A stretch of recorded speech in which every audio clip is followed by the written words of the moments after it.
ನಮಸ್ಕಾರ TV9 digital ಕಂಟೆಂಟ್ಗೆ ಸ್ವಾಗತ. ನಾನು ಬೀದರ್ ಜಿಲ್ಲಾ ವರದಿಗಾರ ಸುರೇಶ್ ನಾಯಕ್. ಬೀದರ್ನ ಮಹಾನಗರ ಪಾಲಿಕೆ ವ್ಯಾಪ್ತಿಯಲ್ಲಿ ಇತ್ತೀಚಿನ ದಿನಗಳಲ್ಲಿ ಬೀದಿ ನಾಯಿಗಳ ಹಾವಳಿ ಕೂಡ ಹೆಚ್ಚಾಗಿರುವಂಥದ್ದು. ನೂರಾರು ಸಂಖ್ಯೆಯಲ್ಲಿ ಬೀದರ್ ಮಹಾನಗರ ಪಾಲಿಕೆ ವ್ಯಾಪ್ತಿಯಲ್ಲಿ ಬೀದಿ ನಾಯಿಗಳಿರುವಂಥದ್ದು. ಚಿಕ್ಕ ಮಕ್ಕಳ ಮೇಲೆ ವಯೋವೃದ್ಧರ ಮೇಲೂ ಕೂಡ ಪದೇ ಪದೇ ದಾಳಿಯನ್ನು ಕೂಡ ಇಲ್ಲಿ ಮಾಡ್ತಾ ಇರತಕ್ಕಂಥದ್ದು.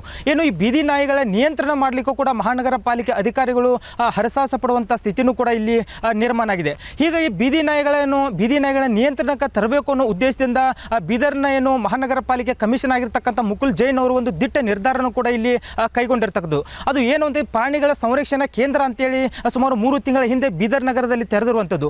ಬೀದರ್ ತಾಲೂಕಿನ ಮರಕಲ್ ಗ್ರಾಮದ ಬಳಿ ಒಂದು ಸುಮಾರು 4 ಎಕರೆ ಪ್ರದೇಶದಲ್ಲಿ ಪ್ರಾಣಿಗಳ ಸಂರಕ್ಷಣಾ ಕೇಂದ್ರ ಅಂತ ತೆರೆದಿರ್ತಕ್ಕಂಥದ್ದು. ಇಲ್ಲೇನು ಬೀದರ್ ಮಹಾನಗರ ಪಾಲಿಕೆ ವ್ಯಾಪ್ತಿಯಲ್ಲಿ ಏನು ಈ ಬೀದಿ ನಾಯಿಗಳೇನಿದಾವೆ ಅವುಗಳನ್ನು ಅಲ್ಲಿಂದ ಹಿಡ್ಕೊಂಡ್ಬಂದು ಈ ಪ್ರಾಣಿಗಳ ಸಂರಕ್ಷಣಾ ಕೇಂದ್ರದಲ್ಲಿ ಇಡ್ತಾರೆ. ಅಲ್ಲಿ ಇಟ್ಟ ನಂತರ ಅವಕ್ಕೂ ಕೂಡ ಏನು ರೆಬಿಸ್ ಇಂಜೆಕ್ಷನ್ ಕೂಡ ಇಲ್ಲಿ ಮಾಡ್ತಾರೆ. ಅದ್ರ ಜೊತೆಗೇನು ಕೂಡ ಇಲ್ಲೇನು ನಾಯಿಗಳ ನಿಯಂತ್ರಣ ಮಾಡ್ಲಿಕ್ಕಂತನೂ ಕೂಡ ಸಂತಾನಹರಣ ಶಸ್ತ್ರಚಿಕಿತ್ಸೆನೂ ಕೂಡ ಇಲ್ಲಿ ಮಾಡ್ತಾರೆ. ಈ ನಾಯಿಗಳಿಗೆ ಸಂತಾನಹರಣ ಶಸ್ತ್ರಚಿಕಿತ್ಸೆ ಮಾಡಿದ ನಂತರ 4-5 ದಿನ ಅವುಗಳನ್ನು ಕೂಡ ಅಲ್ಲೇ ಇಟ್ಟು ಅವುಗಳಿಗೆ ಆರೈಕೆಯನ್ನು ಕೂಡ ಇಲ್ಲಿ ಮಾಡ್ತಾರೆ. ಅಲ್ಲಿ ಇಟ್ಟಂಥ ವೇಳೆಯಲ್ಲೂ ಕೂಡ ಅದಕ್ಕೆ ಬೇಕಾದಂಥ ಆಹಾರ ಇರ್ಬೋದು, ಔಷಧಿಗಳಿರ್ಬೋದು, ಎಲ್ಲವನ್ನೂ ಕೂಡ ಇಲ್ಲಿ ಅದಕ್ಕೇನು ಎಲ್ಲ ವ್ಯವಸ್ಥೆನೂ ಕೂಡ ಇಲ್ಲಿ ಸಿಬ್ಬಂದಿಗಳು ಕೂಡ ಇಲ್ಲಿ ಮಾಡ್ತಾರೆ. ಅದ್ರ ಜೊತೆಗೇನು ಕೂಡ ಇಲ್ಲೇನು ಪಶು ವೈದ್ಯರು ಕೂಡ ಬಂದು ಆಗಾಗ ಅವುಗಳಿಗೇನು ಚಿಕಿತ್ಸೆನ ಕೂಡ ಕೊಡ್ತಾರೆ. ಇಲ್ಲಿ ಬೀದರ್ ಈಗ 3 ತಿಂಗಳ ಹಿಂದೆ ಆರಂಭವಾದಂಥ ಈ ಕೇಂದ್ರದಲ್ಲಿ ಈಗಾಗಲೇ ಸುಮಾರು 200ಕ್ಕಿಂತ ಹೆಚ್ಚು ಬೀದಿ ನಾಯಿಗಳ ಸಂತಾನಹರಣ ಶಸ್ತ್ರಚಿಕಿತ್ಸೆನೂ ಈಗಾಗಲೇ ಕೂಡ ಮಾಡಿರುವಂಥದ್ದು. ಅದ್ರ ಜೊತೆಗೇನು ಕೂಡ ಇವುಗಳಿಗೆ ಬೀದಿ ನಾಯಿಗಳಿಗೆ ಹುಚ್ಚು ಹತ್ತಬಾರದು ಅನ್ನೋ ಉದ್ದೇಶದಿಂದ ಅವಕ್ಕೂ ಕೂಡ ರೆಬಿಸ್ ಏನು ಇಂಜೆಕ್ಷನ್ ಕೂಡ ಇಲ್ಲಿ ಕೊಡ್ತಾ ಇರ್ತಕ್ಕಂಥದ್ದು.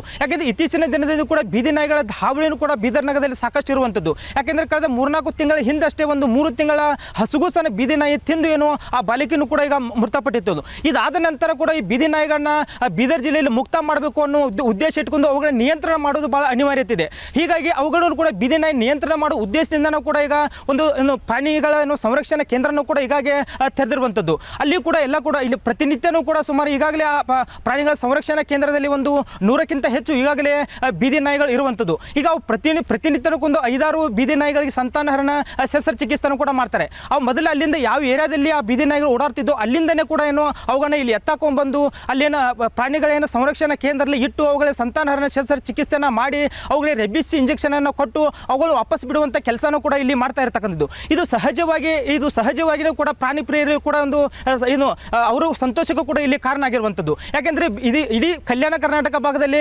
ಎಲ್ಲಿಯೂ ಕೂಡ ಯಾವ ಮಹಾನಗರ ಪಾಲಿಕೆ ವ್ಯಾಪ್ತಿಯಲ್ಲಿಯೂ ಕೂಡ ಎಲ್ಲಿಯೂ ಕೂಡ ಇಂಥ ಪ್ರಾಣಿಗಳ ಸಂರಕ್ಷಣಾ ಕೇಂದ್ರ ಇಲ್ಲ. ಈ ಬೀದರ್ ಮಹಾನಗರ ಪಾಲಿಕೆ ಅಧಿಕಾರಿಗಳು ಮಾತ್ರ ಒಂದು ದಿಟ್ಟ ನಿರ್ಧಾರನ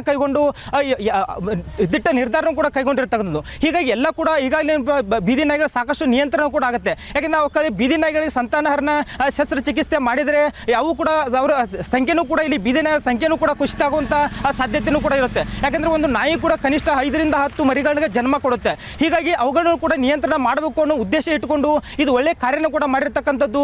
ಪ್ರಾಣಿ ಪ್ರಿಯ ಸಂತೋಷಕ್ಕೂ ಕೂಡ ಇಲ್ಲಿ ಕಾರಣ ಆಗಿರ್ತಕ್ಕಂಥದ್ದು.